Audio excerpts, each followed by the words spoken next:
everybody? Welcome back to another Wisdom Girl and Wise Woman show. It's your girl, Wisdom Girl, aka Karma Miller, and this is. Hey everybody, I'm Wise Woman, Leslie Christie. And, well, two things. One, we're outside. And so we got to talk loud because we're outside. We are outside, so it's going to be noisy. We're going to have a lot of background noise. Also, I am just getting my voice back. Yeah. So, just bear with us because she's gonna try to project. I'm gonna try. She's outside, but her voice is still a little scratchy. So, yeah. Anyway. So for show number 97, wow. Our show topic today is Black people who do not get enough credit. Yeah. So a lot of those. It is too many. Yeah, for sure. But we're going to talk about at least 10. Okay. We're going to try to fit them in. See what we could do. 10. We can try. Yeah. So let's get into it. You want to start or do you want to? I can start. Okay. But before we start, please do us a favor and make sure that you like, that you subscribe, that you tag. On Facebook now, you can tag all your followers. You can do @followers @highlight. If you can do that for us, then, it'll go to a much wider audience and people will tune in, So please do that for us. And like you said, let's get into it. So we want to talk about this first person. Now, again, these are people that you have not some you have heard of, but you might not know everything about what they have contributed. I feel like this background music is a little bit too loud. It might not be on your part, but I feel like I'm screaming. All right, so we're going to turn it down a little bit. But the first person we want to talk about is Augusta Savage. Now, let me tell you, some of these people we just learned about because, we do our homework before we come and bring information and encouragement and inspiration to you. So Augusta Savage is new to me.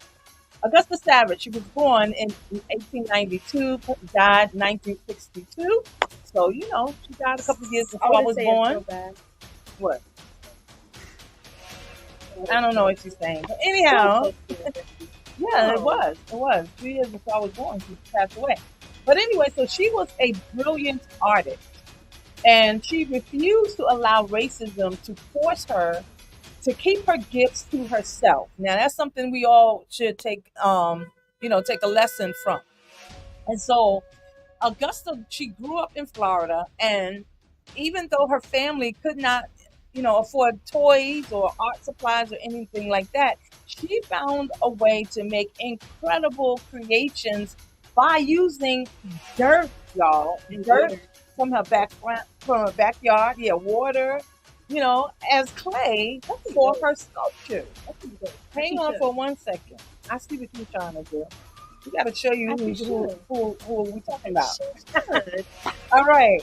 So she used clay. You see the sculptures that we're showing you? She used clay, dirt from her background mixed with water, made clay to form her sculptures.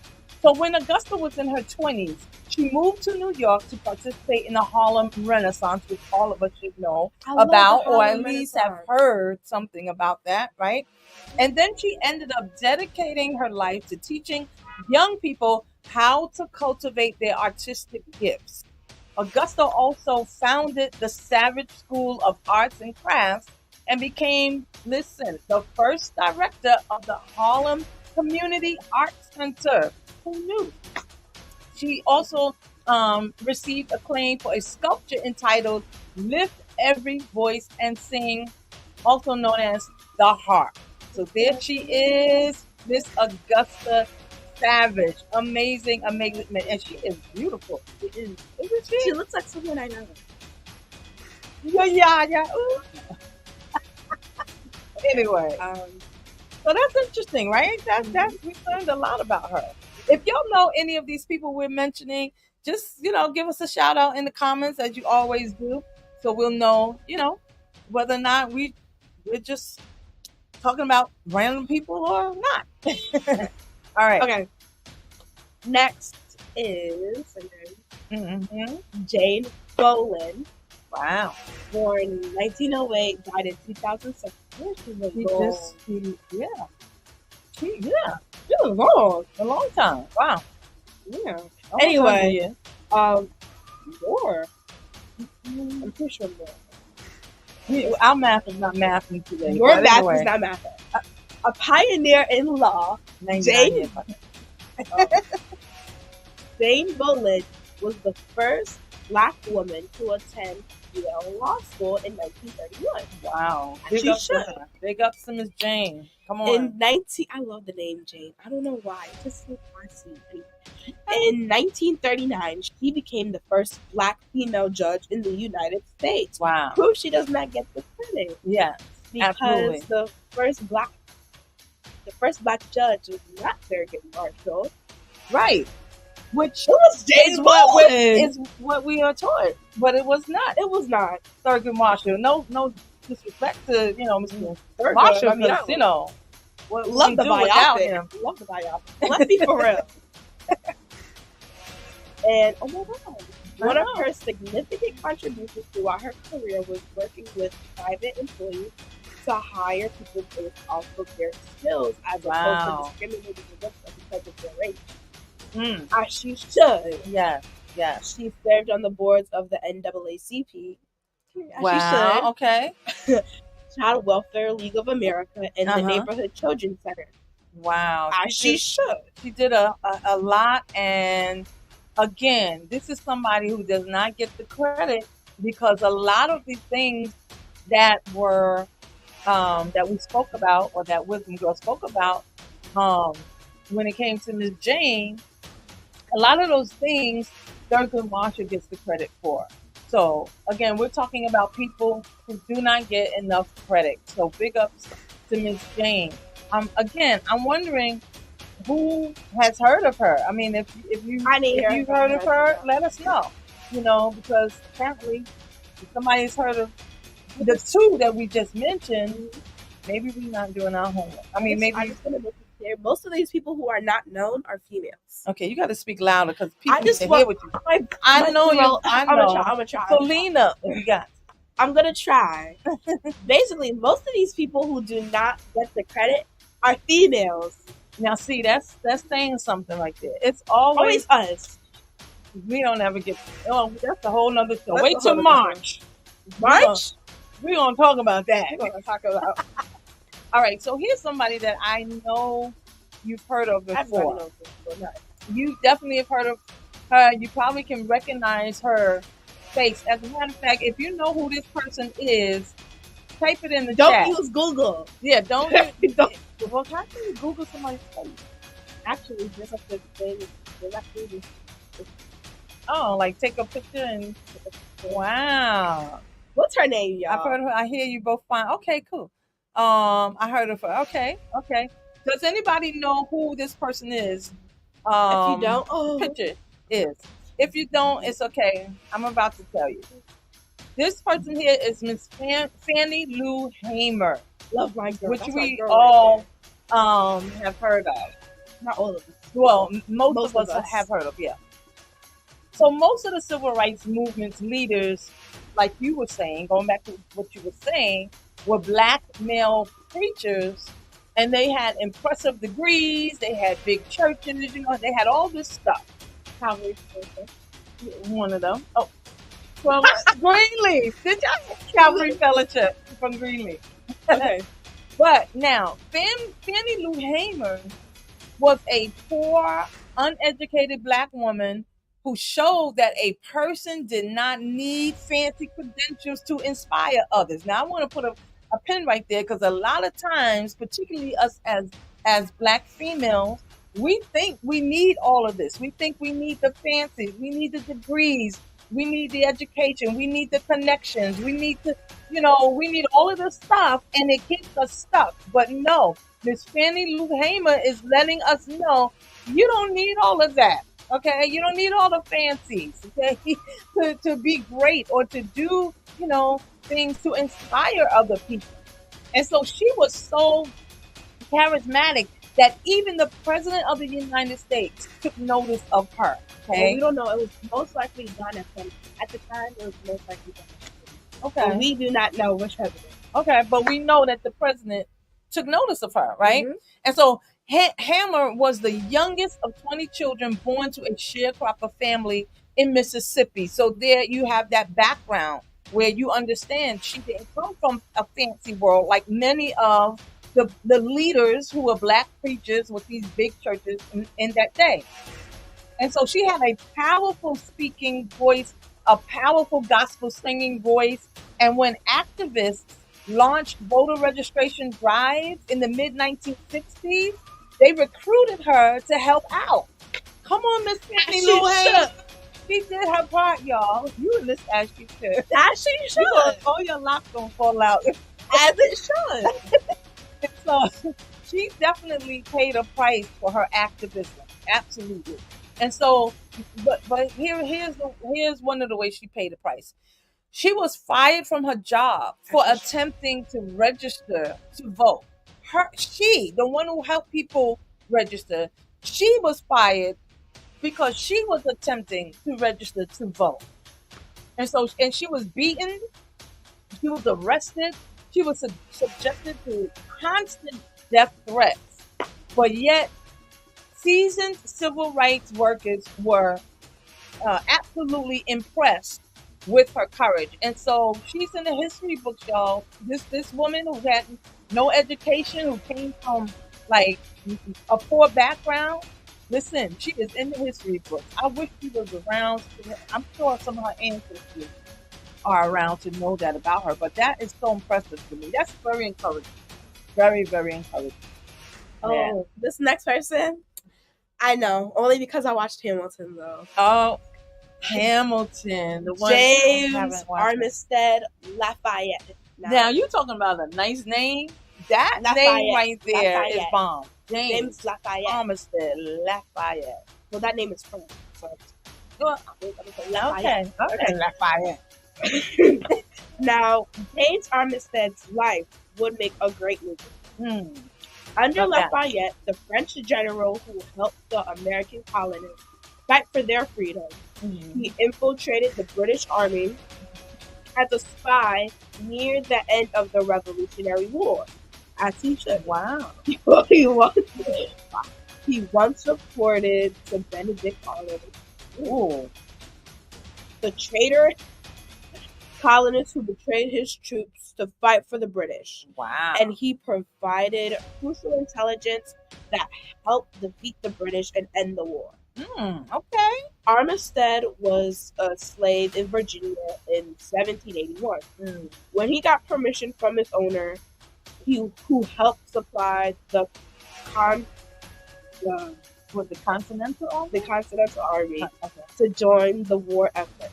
Okay. Lafayette dispatched him as a spy. Oh, I didn't know that. I didn't know either. Posing as a runaway slave, and he joined British forces in Virginia who valued his knowledge of the local terrain. All right, so Mr. James Armistead Lafayette, he was doing a lot to end the war, to bring, some civil rights in that, what they would call that in that day, putting his life on the line pretty much. He was a runaway slave, came from a slave family, but yet, he did all these things that could have taken his life. When you're a spy, especially when you're black, come on, you're really putting your life on the line. I don't know. Are there black spies today? I wonder who's over in. Well, they're spies for sure. We know that. I wanted to be a spy first, but then you told me you should not be a spy. You're putting your life on the line. Well, yeah, you are. And then you always want them. Well, I can't say it publicly, but the country that you hate, you say it too many times. Don't say it. I'm serious. If you're on Facebook and YouTube, you can't say that. But anyhow. Oh, well, I mean, it is. But you can't say it. All right. So we're talking again about Black people who don't get enough credit. And we have another person we want to tell you about, and that is Ella Baker. Now, this woman is beautiful. She's pretty. She looks very, like very someone. pretty. So Ella Baker If you know, do y'all know Ella Baker? Just let us know in the chat if you do. Ella Baker was born. She's a December baby, so for DAP Carol, that's your birth mate, and she was born on your birthday, December 13th, 1903, in Norfolk, Virginia, and she died on her birthday, December 13th, 1986. That makes me sad. That does it. Rest in peace. All right.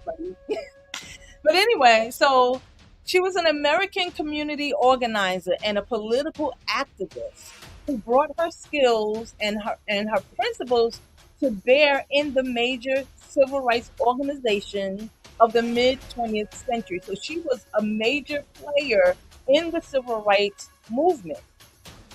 She was reared in Littleton, North Carolina, so she was a Southern gal. And in 1918, she began attending the high school academy of Shaw University, which is the HBCU, if you didn't know that, in Raleigh, North Carolina. And so Baker continued her college education at Shaw, graduating as valedictorian in 1927. Come on, Miss Baker. And then she moved to New York City in search of employment. But there she found people suffering. When she came, she saw people suffering from poverty, from hardship, and all of these different ills that was caused by the Great Depression. And she was introduced to the radical political activism, I guess atmosphere too, that became her life's work. So she went from the major civil rights movement of the mid 20th century to now this political activism because of what she saw in New York City as the result of the Great Depression. And so in the early 1930s, in one of her first efforts at implementing social improvement, she helped organize the Young Negroes Cooperative League, which was created to form cooperative groups that would pool community resources and then provide less expensive goods and services to members. Do you know, I thought about doing something like that. Like, that's something I would love to do. I mean, really, like, the churches should pool their resources together and help everybody. I mean, isn't that the way Jesus did it? Come on, boy. Go get those 2 fish and 5. Go get some things. That's what he did. Pool what you have together and feed everybody and serve everybody. No. Listen. She was the bomb. Miss Ella Baker, big ups to you. We love you, girl. We love you. All right. Next is hold on. She was a fighter and believed in what she stood for. Amen, Sister Carol. Sunday's best. I need to learn how to say the name that's attached because people don't know who we're talking about. But anyhow, that's the truth. All right. Next is my girl. Next is her girl. Okay, wait. Hold on. Drum roll. Look at that hat. You better work it. She was the most fashionable of all, for sure. You don't like that hat? I do. It's just the way you're saying. You say that about almost everybody, and I'm just like, I like, my era is not this era. My era is from back in the day. Back in the day. Back in the day. 20s, 30s, 40s, when they really knew how to dress and be elegant and feminine and present themselves and getting dressed up to go downstairs in their house to eat at the table. That's my era. That's me. Now, but look, even though I got on a sweatshirt and sweatpants, but this is not. Anyway, go ahead. No, I'm telling you, this is Ella Baker's twin right here. Ella Baker's they look twin. alike. All right, y'all tell me. I think they don't look alike. They look the exact. She says that Ella Baker and Coretta Scott King look alike. Here's Coretta Scott King. They look alike. They're twins. Here is Ella Baker. They're twins. Let's do that again. This is Ella Baker. They're twins. This is Coretta Scott King. Y'all tell me in the chat if y'all think they look alike. Okay, you can. We're going to take a poll. That's okay. Okay, so go ahead. Tell us about Miss King. So, Coretta Scott King, born April 27th. Ooh. don't know what is it about April. I love April. 1927 in Marion, Alabama. Mm-hmm. Died January 30th, 2006 in Mexico. Yeah. I didn't know she died in Mexico. Okay. Well, you know now. Anyway, Yo. Coretta Scott King was an American civil rights activist who was the wife of Martin Luther King Jr. Coretta Scott graduated from Antioch College in Yellow Springs, Ohio. Mm-hmm. And I don't know, there's this book that my generation has about Ohio. Don't tell her now. Tell later. And in 1951 enrolled at the New England Conservatory of Music in Boston. Mm. Oh yeah, I knew that. Yeah. While working toward a degree in voice, she met Martin Luther King Jr., then a graduate of theology student at Boston University. Mm-hmm. They were married in 1953 and had 4 children. Oh. Following the assassination of her husband in 1958 and the conviction of James Earl Ray for the murder, she continued to be active in the civil rights movement. She founded in Atlanta the Martin Luther King Jr. Center for Nonviolent Social Change, commonly known as the King Center, which was led at the turn of the 21st century by her son. And we all know that Dexter passed away a couple of weeks ago. I know this is a fun fact. Coretta Scott King died on Dexter's Day. Isn't that something? I don't know if that's fun. But it's a very sad fact. All right. We're going to go back to Miss Coretta. But Sunday's Best, who is the IT Deacon and Training Carol, says they can pass for sisters. I'm telling you. Nobody listens to me. Okay. I just didn't see it. Okay. But also what I learned about Coretta Scott from her granddaughter Yolanda Renee King, right? Martin III's daughter, only child, was that Coretta Scott was the one who got Martin Luther King into civil rights. She impressed upon him. Now, we didn't see that in the movie. Actually. In Betty and Coretta? In Betty and Coretta, it was another movie that was recent. I don't remember. Because they saw that in Betty and Coretta. Oh, it's in Betty and Coretta. I don't know what movie you're talking about. No, it was another. It was a movie I watched recently. My girl plays Coretta. Okay, go ahead. Yes. Sorry. Go ahead. See how she treats me, y'all. But anyway, it didn't come up. So, but anyway, my granddaughter said that obviously that's family history, so she's not making something up. So it's interesting to know that had he not met Coretta, I know where I saw this. It's the it's on Prime Video, the series MLK X, the story of MLK and Malcolm X. Disney Plus Prime. It's on a number of those shows. It's originally on a History Channel.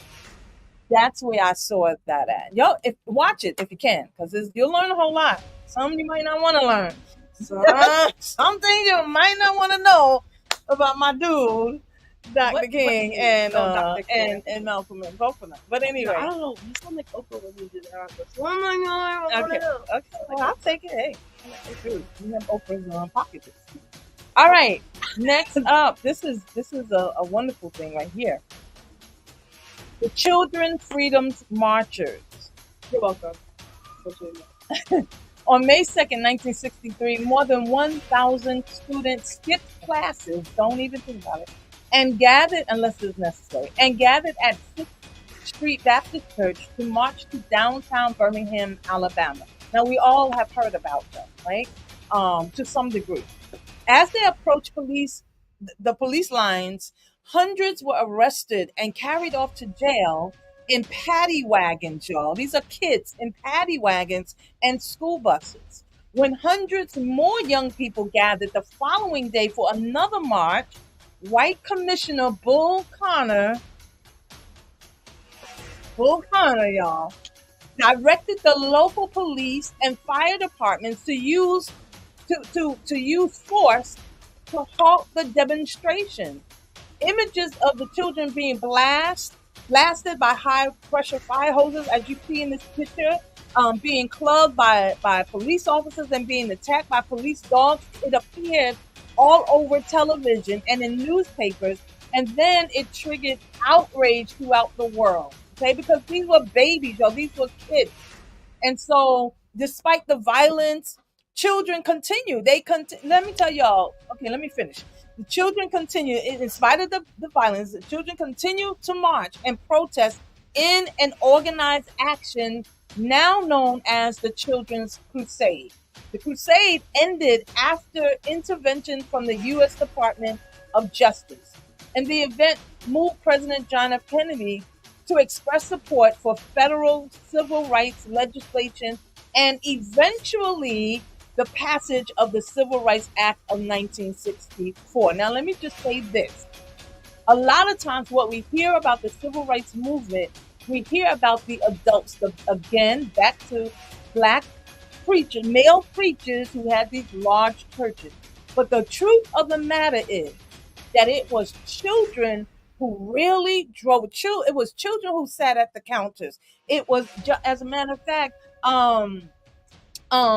most of the ones that you hear about who ended up in politics, they were kids at the time that all these things were happening. And so when our children want to get involved, and so I know that, listen, we could say, oh, it's dangerous today. Y'all, it was dangerous then. It was crazy. Nobody's coming to beat our kids just randomly and use fire hoses and all of that. Well, I don't know, but it's illegal now. But imagine then, it was legal to do that, but it was the kids really who were courageous enough so that we could have the civil rights that we have today. Be it whether it's enough or not, they laid their lives on the line, and they did not stop. They did not stop. Sister Raven says, she says, I wonder if my mother went there. That was her 11th birthday. Oh, okay. Wow. And then Sunday said, no, she wasn't there. Were you there? Let me tell you, there were people there who not to say Sister Raven's mom was there, but there were people who did go there, who could not say they were there for their own family's protection. I'm telling you, if we dig enough of this and how our children put their lives on the line, I said that backwards. We'd be surprised at what we would find out. Honestly, here's what happened that day, because I was there. Oh God, I'm joking. Y'all pray for her. She was born in the wrong decade for sure. So this is the 60s, 70s baby, hands down. She was born before her mama was born. I was. You was born. I was born before you were born. You're supposed to be my age. I'm supposed to be before you. No, I was born in the 60s. I wasn't born in the 50s. So, no, my dad was born in the 30s. I don't think he wanted to be born. I'm sure. Okay. But like I'm saying, so like the children. So I learned about this in school, and that's why I wanted to mention this, because I learned about this in school last week or the week or 2 weeks before that. And basically, here's what happened: the kids were coming in waves of 50, and that's why they couldn't use police cars anymore. They had to use whatever they had. They had to use school buses, because as more children were coming out, more children were coming in out in the back door. So smart, right? The organization that they had, like they really organized this movement so skillfully. It's so impressive. And then everybody was, and then when the kids were released out of jail, they went back around and did it all over again. John Lewis was a kid. Senator John Lewis, obviously he passed away a couple of years ago, but he was a child during this time. He was a part of this movement. Yeah. He was a little old, one of the older children, but he was still a part of this movement. Wow. And okay. Go ahead. I'm telling you, like, the kids, y'all underestimate children. Tell the truth. And honestly, like, it was this specific act that was why President Kennedy and many more presidents after that supported the civil rights movement. It was us that literally persuaded. That's not the word I'm looking Mm-hmm. for. To have segregation now be illegal. Yeah. And now they're trying to bring it back. I don't know Yeah. if you've heard that, but now they're trying to bring Jim Crow laws back. Yeah. And it's just a lot. But that'll never happen. That will never That'll happen. never happen. We've suffered too much. We've gone through too much. We've passed too many laws. There's too many people now involved, not just brown skin people, but across the board. You got an influx of immigrants. There's no way that They got will too ever many happen. things to worry about to be worried about it. But I'm saying even the immigrants would be. They're part of the whole civil rights movement. So anyway, all right, we're over time, but you want to get to the last one? Or you want to save it for part 2? Save it for part 2. All right, we're gonna save it for part 2 since we are over time now. But please don't forget to check out our Wednesday night replays every Wednesday night at 9:00 p.m. right here on Facebook and on YouTube. And next week, episode number 98. Wow, 98, 2 more y'all. shows, you guys. 98, and we're going to do part 2 of Black people who don't get enough credit. So make sure you join us. Make sure you're here. What do you got to say to the people? Don't forget to like, share, subscribe. Follow us on all social media platforms at Wisdom Girl Wise Women, and we will see you guys next week. All right, bye-bye, everybody. Thank y'all so much.